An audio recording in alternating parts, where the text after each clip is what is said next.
Welcome to the Table Podcast, where we discuss issues of God and culture, brought to you by Dallas Theological Seminary.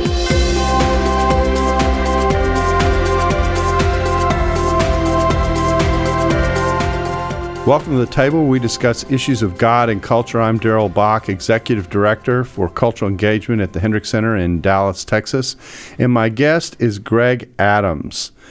Greg, welcome to the Table. Thanks, Dr. Bock. Now, people will go, well, so who's Greg Adams? Greg Adams is the first, that's what it says, first Chief Operating Officer for the state of Tennessee. I didn't know government had that position. What in the world is it? Well, you know, the private sector has someone that works closely with the CEO to make sure that the operations of the whole company is run on a day-to-day basis. And so the Governor Haslam decided, hey, maybe that's something we should have for the state, that we can really improve the efficiency and effectiveness of all our departments. So we were old friends, and wow. He got me to come. So logistics, huh? Well, you do all the logistics stuff and all the making sure things are in the right place. It's 23 departments, 42,000 people. Oh, wow. From doing roads to adopting to foster care to you name it. Huh. Well, so how does one prepare for that? I mean, tell us your story. How did a nice guy like you get into a gig like that? Well, I was with IBM for 37 and a half years. And it was interesting. During that time, the worst job that I had in IBM, that I disliked the most, really prepared me the best for this job. Oh, wow. Actually, I got put into the penalty box for not taking a promotion. And I was the vice president then of re-engineering, where we were re-engineering all the processes of the company. And that got me engaged in things that I didn't like to do, detailed project management, detailed IT, et cetera. Well, those are the kind of things that for Governor Haslam the last 5.5 years I've been in the middle of. And so it's just interesting how God used a time that was the least favorable of my jobs to something I enjoyed the most. Oh, wow. So, and you said you've lived in 10 places in your life. You told me that before we got started. And of which one of the most fascinating was Japan. Talk a little bit about what it means to live overseas in a culture in which you not only have to learn the language, but the customs are completely different. It was probably, of all the moves and things we've done, just a great family experience. We had 3 children at the time, and they were 8th grade, 6th grade, and 4th grade. And so for them to come from, very good but white suburban churches, and all of a sudden they get thrust into Tokyo Baptist Church, where they look into the choir, and there's 25 nationalities, and they hear people saying that we're going back to a Muslim country, and we may be killed because of our faith. Oh, wow. And so for your children to see that and to experience that, it really broadened their whole idea of what Christianity was, and to see the impact in a country like Japan. And they're a great age to have that experience, because that's actually something that did mark them, I imagine. It's something we talk about all the time when we get together as a family. And all of them, before I went over, they had them all take some Japanese. And so when they got there, we lived right in a Japanese neighborhood, and just a wonderful experience. So, and you've been in Nashville as COO for how long now? So, we had actually had a stint with IBM in the early 90s, where we were in Nashville, and then we had another stint in East Tennessee in Knoxville, where I first met the governor, and it's another story we can get back to. Okay. And then so we moved up there in 2013, and so I was the COO for the state for 5.5 years. I came in almost a third through Governor Haslam's term, and then he was term limited, and he finished in January of last year. I did some transition with the new governor, and now I'm doing consulting, mentoring, chasing 10 grandkids, et cetera. It's called retirement, but it isn't retirement, right? That's right. Exactly. Yeah, I tease people here that, some of the people who's like, well, I'm retiring, and then they tell me what they're doing next, and I go, I suggest you go to the dictionary and look up the word retirement, Well, one of the things I did, I had a good friend that I took stretching the term a little, jubilee. I didn't quite work 49 years, but I said, let's take a year and refresh, reflect, and see where God would have me to do next. So I'm just finishing that time now and getting into the next phase. Very it's good. Wonderful. Well, so let's talk about some of the things you've learned in doing faith and work. And you mentioned to me earlier that you visited the seminary here back in the 1970s. If I got the time frame right? Late 70s. Late I'll stretch 70s. it, yeah. Okay, go for it. And then that's actually when I was here as a student. And you were thinking about going into ministry. So how did you end up in business instead of in ministry? And assess what you think God did with your life in making that choice. Can I go back just a Sure, little, absolutely. Because it helps set the context where. So I was raised in a results-oriented achievement family. Okay. I mean, and there was a lot of pressure on academics, sports, arts, and you're supposed to be an all-rounder. Do everything well. And so, but I was blessed that between spring of my senior year in high school and spring of my freshman year in college, God brought men into my life who really challenged me to get into God's Word and read the Gospel of John. I'm not even sure we had a Bible in our house. And fortunately, at spring of my freshman year, I finally realized that, I can't add anything to what Jesus did, and I can't take away with my goofy stuff anything that he did either. And so I became a Christian in my freshman year. A year later, I met my future bride and helpmeet. So in a 2-year period, God totally, changed my life. Reorganized your life. In fact, it's interesting. My wife, getting back to here, Dr. Allen and his wife Lindsay were childhood friends. Oh, okay. Of my wife. So he's our chaplain. Go ahead. Okay. So with that kind of background, in the early, I graduated from college, and it's funny when I speak to IBM groups, one of the things employees always want to ask is, "Hey, why did you join IBM? Was it technology? Was it international?" And I say, "No, it was love." And I go, "What?" And then I tell the story that basically my fiance said to me, "Hey, if you're going to marry me, we're going to live in Atlanta." And the reason you heard so it was Coca-Cola or IBM? Exactly. So her dad had passed away, and she was an only child, so it was good. Yeah. So it was a good start, but she ended up moving 10 times after that, as we talked about. That's right, it's payback. So it's interesting. So as I started working, I was really struggling with this secular sacred thing. And, to me, as a new believer and with my background of heavy works and achievement, I thought, boy, the best work I could be doing is sacred work. So, why should I be in the ministry? And so I said, what's the best place to learn ministry? It's Dallas Seminary. So I knew a guy that was going here. And so I actually came out to the school, went to Howard Hendrick class, went to chapel. But then some men stepped in my life who were really wise folks and started talking to me about this idea of faith and work. And that really, Greg, the only difference between you and your pastor is how you guys get funded. And I thought it was an interesting concept, that just how we get funded. And so it was that point that I felt that God had called me to be salt and light. And I think it's interesting the way you stated this, because you said, I need to go do sacred work as if the work over here is something else and something normal and not sacred, which is the way a lot of people do think. And I take it that you learned something in the midst of doing the work in the workplace, and that is that you had a call. And the work that you were doing was very much, I guess I'll say it this way, God enriched. Yeah. And so the secular sacred divide that we tend to function with and compartmentalize in our lives, particularly if we're not in professional Christian vocational work, actually gets in the way of being who God calls us to be if we're in the workplace, right? No, exactly. So that was when I finally started getting my arms around that, and it was really, at our church and through these older men discipling me, I started handling that and dealing with that. And I still struggled a little with, render to Caesar the things that are Caesar. And, I was real careful with, I'm spending too much time in kind of ministry today, and I need to, And then finally I just realized that God's in control. Right. And that was the maturity of me as growing as a believer in the marketplace. But let me tell you, the exciting thing is very quickly, God brought people into my life that were really hurting, really needy, and I didn't have to do much but give my testimony. Yeah. And it was so clearly it was where God had placed me. And then my wife and I both felt, I joke about the 10 moves, but we adopted the Paul's tent maker theme that we were in ministry, but IBM was our tent, what we were making, and they were calling us to different places, and we'd plug into new churches, new communities.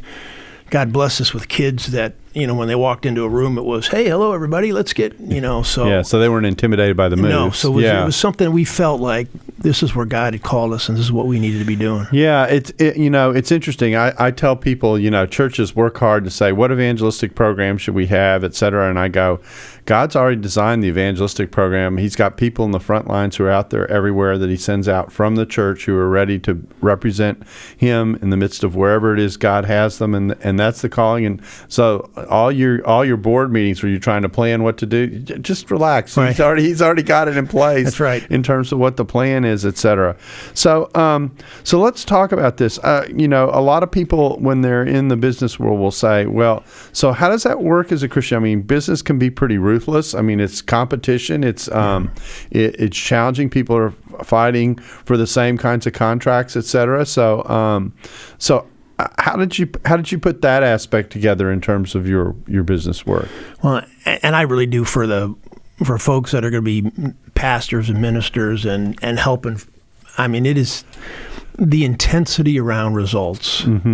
Has just grown exponentially because it's global technology. It's global competition. And the other thing now is we now know with the cell phones and all things we have, there's analytic systems and metrics that are tied to what you do every day and how it ties to the dollars per share that shareholders receive. And someone's looking. And so every quarter, so I've in 37 years with IBM, it was intense in the beginning, but by the time I was finishing up, it was relentless. I mean, we're just to deliver the quarterly results, and so it's hard to get through it. There's no, to me, easy answer, but that's just the importance of folks in an accountability group, good communications, relationships with their wife, their family, and knowing at a point where if it does get too over the top, you'll know that maybe I need to be doing something differently. But I have a son that's in the IT industry still,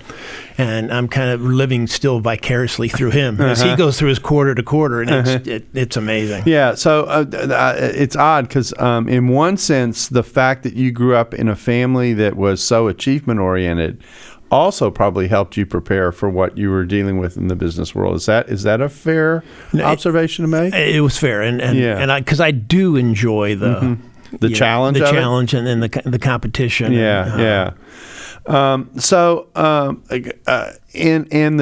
the challenge of the business place is that the business is, in one sense, is oftentimes just focused on what those results are, but meanwhile, people are living their lives and feeling what they're feeling and going through what they're going through, et cetera. And I imagine I'm going to posit a thesis that there are two kinds of managers: the manager who's interested just the results, ma'am, just the results, or the people who actually manage in such a way that they care about the people that they're managing at a personal level and engage them with that additional layer. I guess my view would be that if you're a Christian, you're going to be that. You should be that second type. In other words, you should care about the performance and how you serve. Absolutely, that's important. But the second part of it is taking good care of the people that you're working with. Right, and it is one of the things that I would always try to do. And I was a manager in IBM and an executive from 1982 till I retired. So I always felt that one of the things I could do for my employees was to shield them from the constant questions from above. Are we going to get this done? Are we going to get this done? So that they could focus on getting their work done and doing a great job. So clearly that's the case. But, Dr. Bock, the interesting thing is because of these performance-oriented cultures in all these companies, the opportunities to be natural salt and light, it's crazy. I mean, when people... I've got story after story where, and I had a little, IBM, we have, each year you would make your numbers, you get a little pin that you, and so my wife took it and did calligraphy and took Mark 8:36. For what does it profit the man if he gain the whole world, let you lose his soul? And so we put all my little pins that I earned around it, and I hung that in my office. And I had more experiences where one guy I just saw last week, who had come 30 years ago, came in my office and said, "Do you believe that?" And I said, "I do." He goes, "I need to talk to you." He said, "Because when I leave work at night," he was a peer manager, a lot of pressure. "When I leave work at night, I have to stop at a bar a block from my house and drink a 6-pack before I can face my family." Wow. Because of the intensity. Well, today he's teaching 3rd grade Sunday school at Johnson Ferry Baptist Church. And Georgia has 10 grad kids, 3 saved children. It's just a great story of where Turn life story around. after story of people, they see you and they know you're dealing with the intensity and your team is, but they see there's something different there that, you're intense, but at the same time, they see that your hope is... So a key here is not just the care of the management of the person, but also living into. I imagine people look at the way you live and committed Christians in the workplace all around and go, there's something different about the way this person approaches the pressure in the life. Is that it really? And the surprising thing for me is that because you always. How proactive do I get? Right. How in the face of my coworker do I get about, hey, do you know if you would die today where you would go? Right. And I found that, and there's people that's good. Yeah, right. But for me, it was so natural that just living a life as a dedicated believer and being encouraged by my wife and, and caring other for believers. People see that and just say, and literally I have, like that last story, I have story after story where people would just say, "Hey, I'm struggling with this. Help me. You don't seem to be as crazy as the rest of the gang." And then it's just it was almost a layup just to be able to say, well, I have a very similar story. I have I've spent most of my career obviously teaching in a seminary, but one of my early summer jobs right after I became a Christian was to be in the mailroom of a bank. And this is back when banks had workers who did nothing but file all the checks that came through the bank system. So this is before all the automation, et cetera. So those jobs were, they weren't mind stimulating in some ways.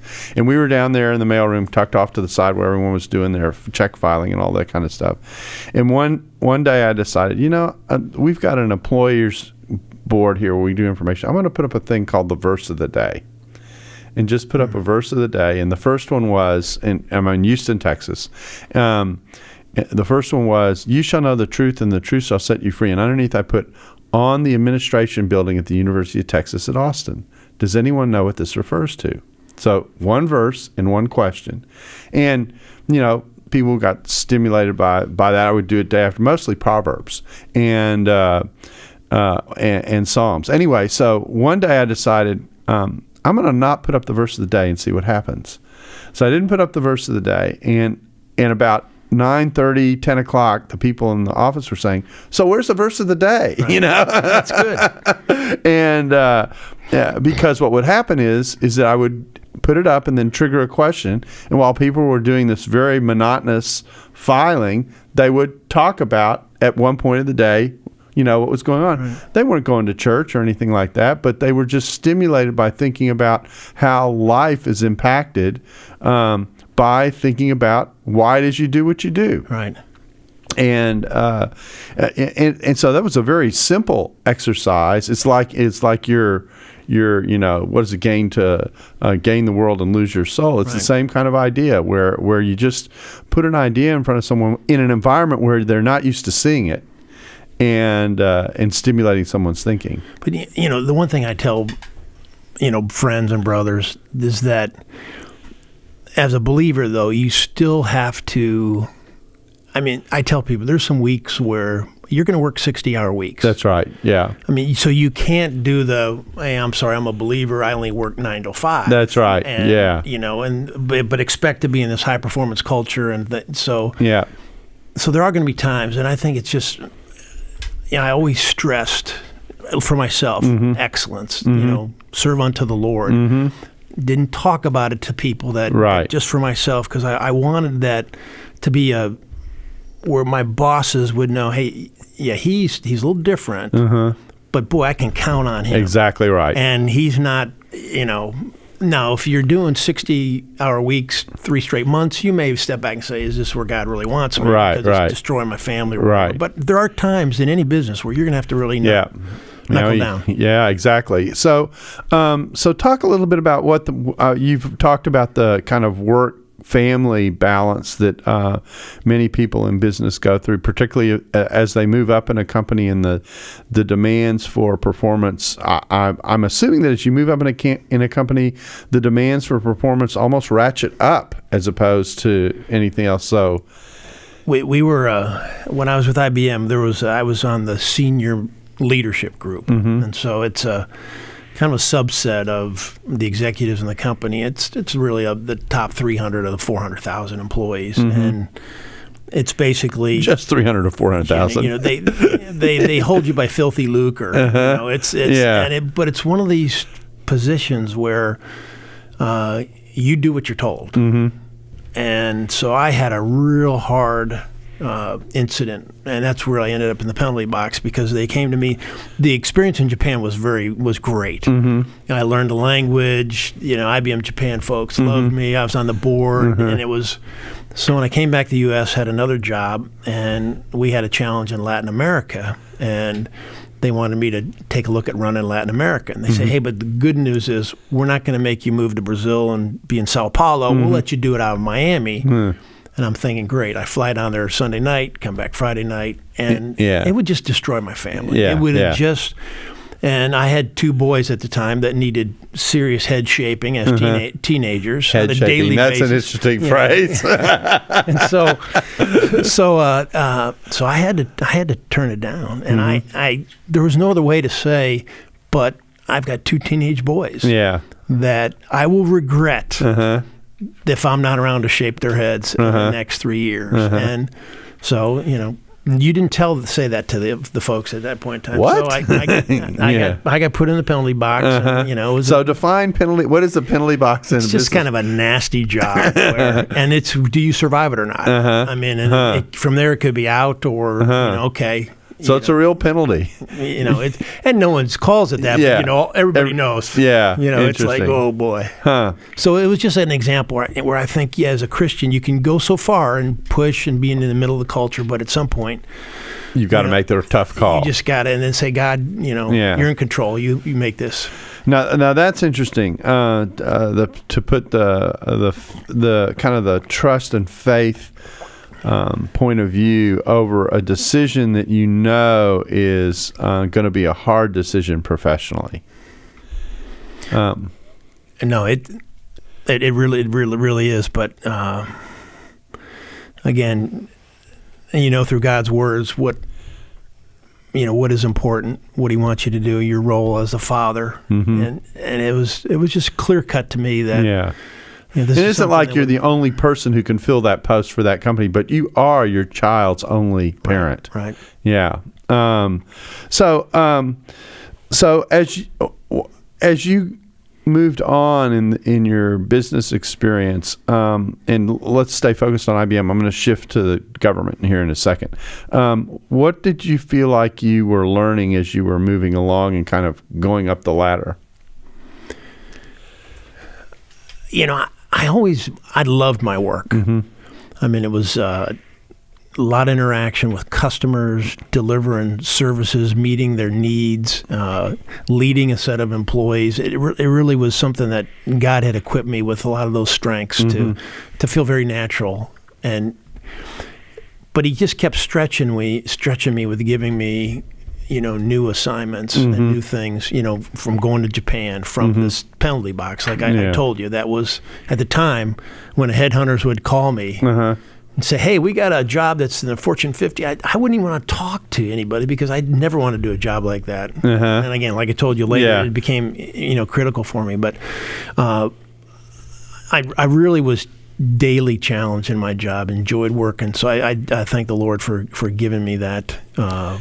And He was using those experiences to shape you and prepare you for what you were eventually doing. Now, you made I hinted, I guess, between the lines that you were brought in because government tends to operate in a certain way, and you're being asked to make government operate in a slightly different way. Talk about that a little bit. Well, probably need to start with just how this first. Okay. So as you said, I'm moving along in my career and being challenged, but at the same time, you read all these books about the red zone and second half, and I'm saying, Lord, what do you have something else for me where I can use the skills that I've built up to help maybe in another part of my life, nonprofits, ministry, et cetera. And back in the late 80s, we had a 2-year stint in Knoxville, Tennessee. And I was formed a small group with a retailer, a lawyer, I was the salesman, a distributor and a banker. And I left that group then after 2 years because we moved to Boston. And I stayed close friends with those guys, but especially one guy who got elected governor of Tennessee in 2010. And so November of 2010, I sent him a text. And my wife's very close with the First Lady. And I say, hey, Governor, we're just so proud of you. We'll be praying for you. And he comes back and says, I need you to come help me do some things up here. And this is the typical us texting at 10 o'clock at night. Knuckleheads. And so at that point in time, I'd just taken a new assignment at IBM, and it didn't make sense to leave because I wouldn't be finishing well with them. So I said to him, let's discuss. What are you thinking about? And so over the next 2.5 years, I had a couple trips to Nashville. We talked about the job, and my wife, we talked about, is God calling us to do? Because here she is. We moved 10 times. We're back in Atlanta at this point. And her knucklehead husband saying, I think God may be calling us to. And so with Governor Haslam, we just talked about the idea of how can we make the government run more efficient and effective? How can we measure things?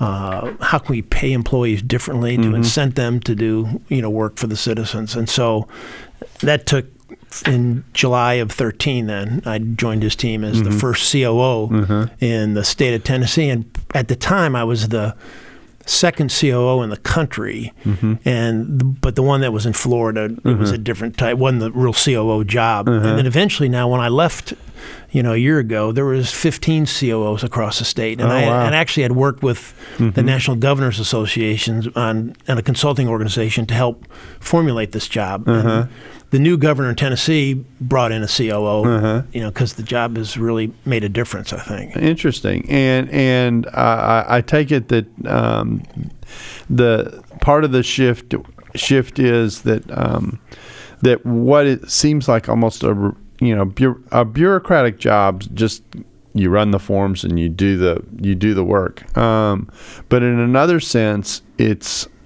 requires, because you're actually face to face with the citizens of the state, is an extremely important. Not only that you get things done, but how you do them.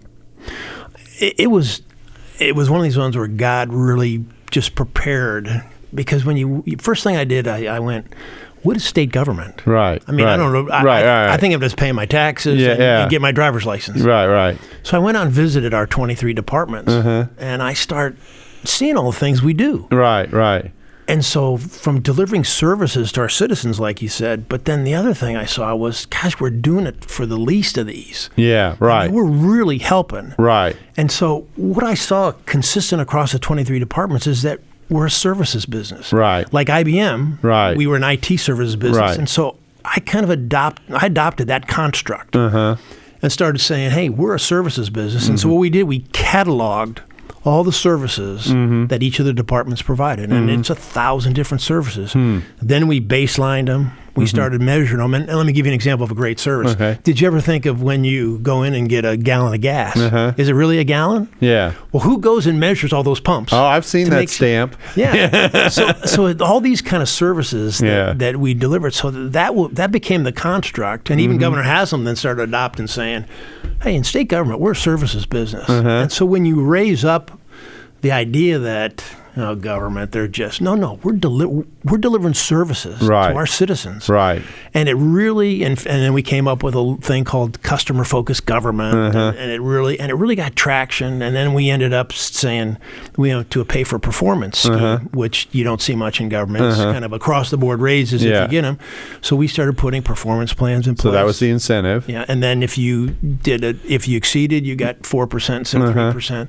So it was really just so much. As a believer, I felt like, wow, this is where delivering services, striving for excellence for our citizens. We're doing it to the least of these, and just the opportunities there to be salt and light.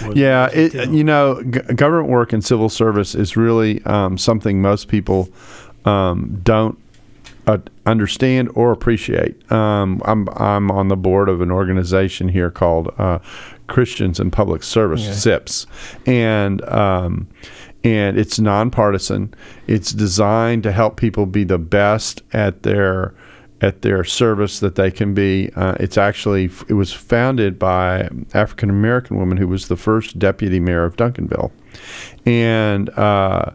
and we see ourselves as trying to help people be a different kind of civil servant, for lack of a better description, and completely nonpartisan. And in fact, one of the things that we have to wrestle with is the way in which, in the context of elections, we might have two people in our organization who could be running against one another. I've been in a meeting where after an election, two people have apologized to one another for how they treated one another in the election because of the pressures of what that represents. And that's all background to ask you this question, and that is, how do you deal with, because I think one of the challenges of government is it is a service organization, but it's driven by a lot of partisan forces and a lot of lobbying that goes on in terms of how things get done. Right.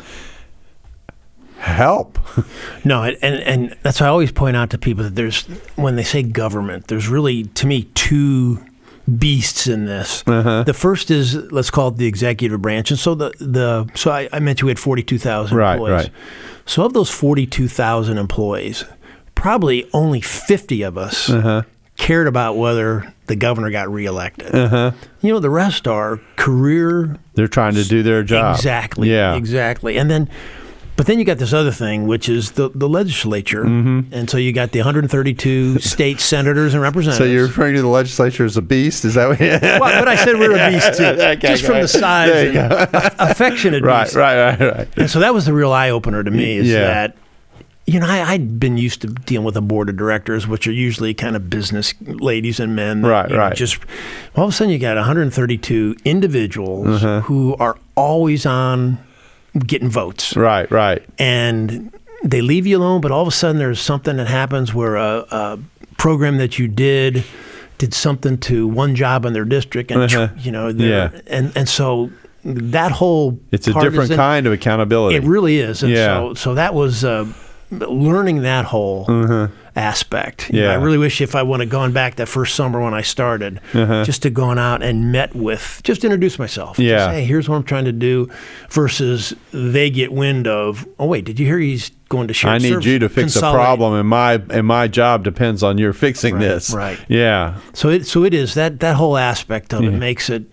just it adds another layer of communication, interaction with people, listening, and the pressure that generates it isn't always what I would call the best kind of pressure, because it's oftentimes, even though at one sense it seems it could be well motivated, it oftentimes is motivated with some very mixed expectations that can be challenging. No, and those credit to those people, and I credit the governor. I mean, just to have to run for office, and then to continue, and then to get a second term, and it's hard. Well, what we found in the organization is that the people who put themselves in that position can be worn down by the demands that are coming at them from their constituents for certain things, etc. Because everybody wants something from you.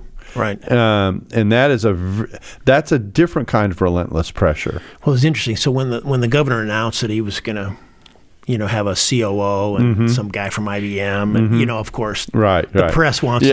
Wait, exactly. Your job's the COO. You're not. And most people don't realize that with 6.7 million citizens, and traveling around the state, and all the policy and things going on, most governors don't have the time to get into the details that I did as to. It's like a provost and a president in the school. Right. Yeah. So, it's a challenge. That's fascinating. So let's talk about we've alluded to this, but in the midst of all this that you're doing, et cetera, you've got a family that you're interacting with and trying to deal with in the midst of all this. You've already talked about at least a couple of decisions you made that impacted your family. How did you monitor that tension between what your job was asking of you and the way in which how your family was doing? So I think there's probably one of the most important things that my wife and I did we call it walk a talk. So once our kids were old enough where we could leave the house for a half hour and they wouldn't kill each other, we would walk for a half hour to 40 minutes every day. Just a good pace, but really more just to talk and just to make sure that you're on the same page. We were on the same page, and it was interesting. The kids would mom and dad are going off. They're strategizing. But it was so important for Janine and I just to be able to talk every day about what was going on and to hear her heart about, hey, you've been getting home late every night or whatever the issue was. And so I think for anybody that's in these kind of jobs, just to have that time where they set aside with their wives just to walk, to talk, and to get out. And then I mentioned it before, to me, I needed an accountability group. I needed 4 other guys to be asking, every Thursday morning at 6 a.m. to 7:30. Hard questions. Hey, what are you doing? Wait a second. Tell me what you did last week, or tell me why you're traveling so much. And then obviously to be in a great church, and but those things were important to help keep me. Hey, if God's called me to be doing this, how do I make sure that, I'm staying in His Word and I'm staying on the path of my family and my marriage? And so, now what I want to do, the last segment is talk about, when you think about the church and you think about business people, what often happens in churches is that pastors will see business people as the people they need to be close to generate the support that they need to do what they're going to do in the church, and in some cases even to help them manage the church, etc. But what we've found in the faith and work that we've done is that there's almost sometimes a disconnect because the pastor doesn't understand the world of the businessman. And so what advice would you give to people who are training for ministry or in ministry who may never themselves have worked in the workplace but are supposed to shepherd people in this role? What advice would you give so that the connection between the business person and the church leadership, the pastoral team, all the way down, not just the senior pastor, is a healthy one? I think there should be.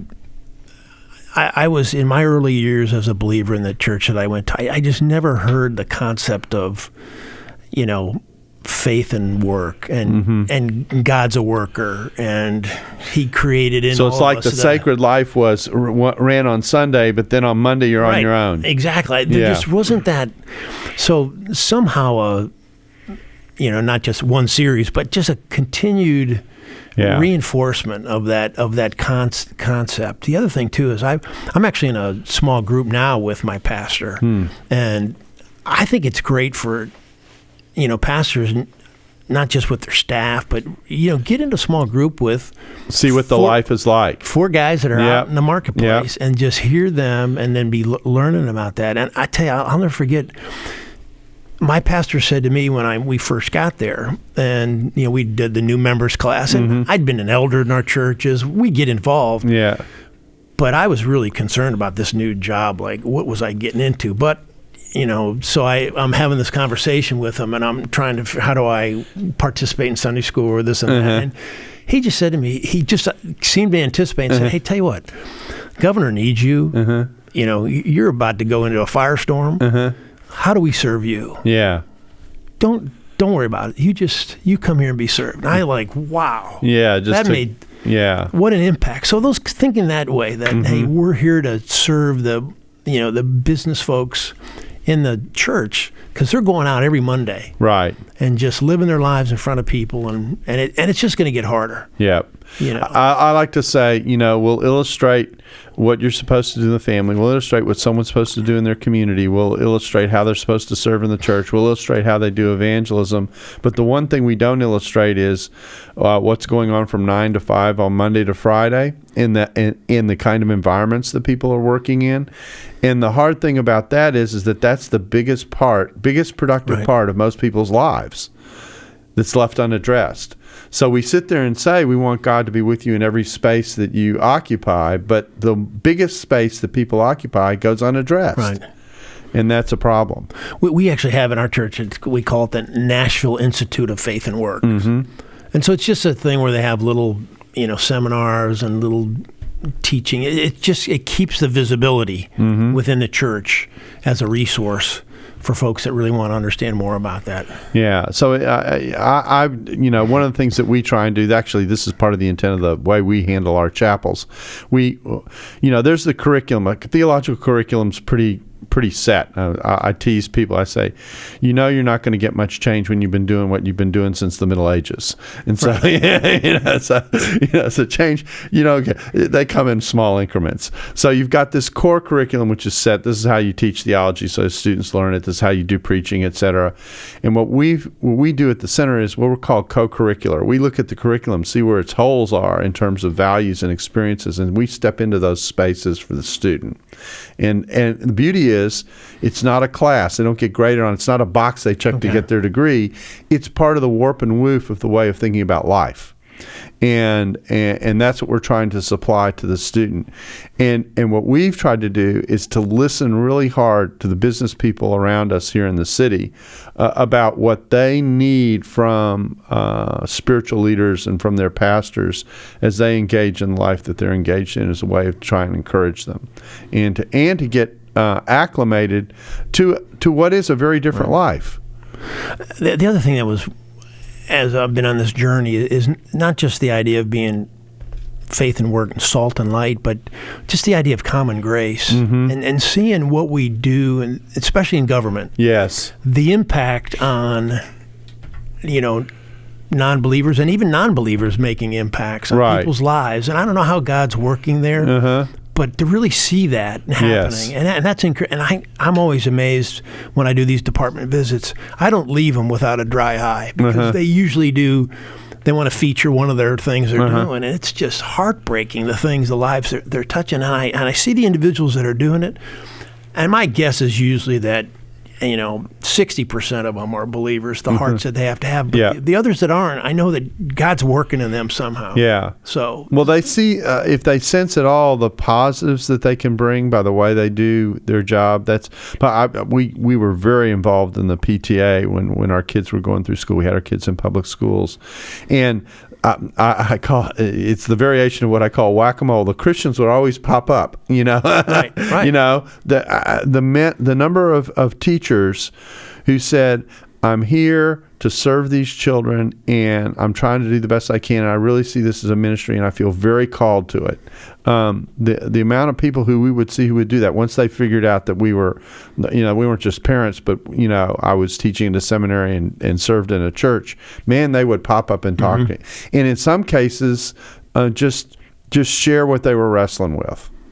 And just being available. And I sometimes think that's how pastors should be available, or at least the staff, be available to the variety of business people, as well as encouraging business people to encourage one another, because those business people know what others are going through in the business space. So, well, Greg, I really appreciate your coming in and talking with us. And almost, would you say that the experience that you had would be the equivalent of like receiving a call? Like a pastor would say, I'm called to ministry.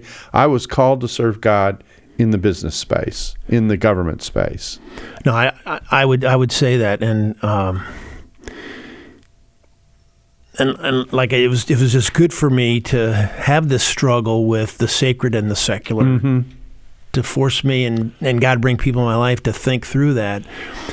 And then just to see the natural fruit that, again, I'm not the knock down the door. Yeah. But just to see how God would bring needy people into my life and just give me the opportunity to be a part of His work. So what I'm hearing you say is if you just let the door be open and be sensitive to what's going on around you, there really life serves the opportunity to serve. Oh, and the move to government was another one where, it was hard for Janine and I to really pray through this because we said, wait a second, gosh, we've been all around the world.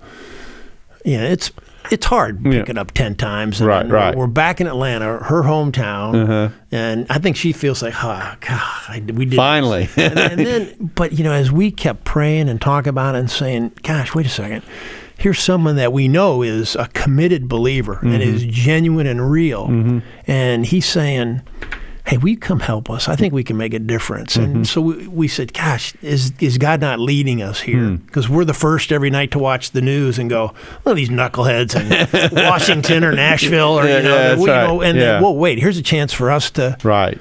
Yeah, it's not an easy job. Yeah. The one thing you learn working with civil servants is the intense pressures that they're under and what it is that they're trying to do. And sometimes they start out well-intentioned, and then it just gets hard. Well, I had 2 cell phones, and one stayed on all the time. So I was the first call into the governor's office because, we have tornadoes and floods and stabbings in prisons, and we have to take children out of phones. And they don't sign up when they show up. No, and so, that was just a whole, no one got killed in IBM for in my job selling computer hardware and software and services. Yeah. All of a sudden, I'm in an environment where we're talking about people's lives. Yeah. And so, and again, just to see God working. And so, no, I definitely feel like they were calls. But I think it's there for men and women, in the business, in the marketplace. Just, and I think the other thing, Darrell, that I just, and you guys probably know the theology of this, but just God's economy is so different. I was just such a individual growing up that big is better. And I got to be doing something that's,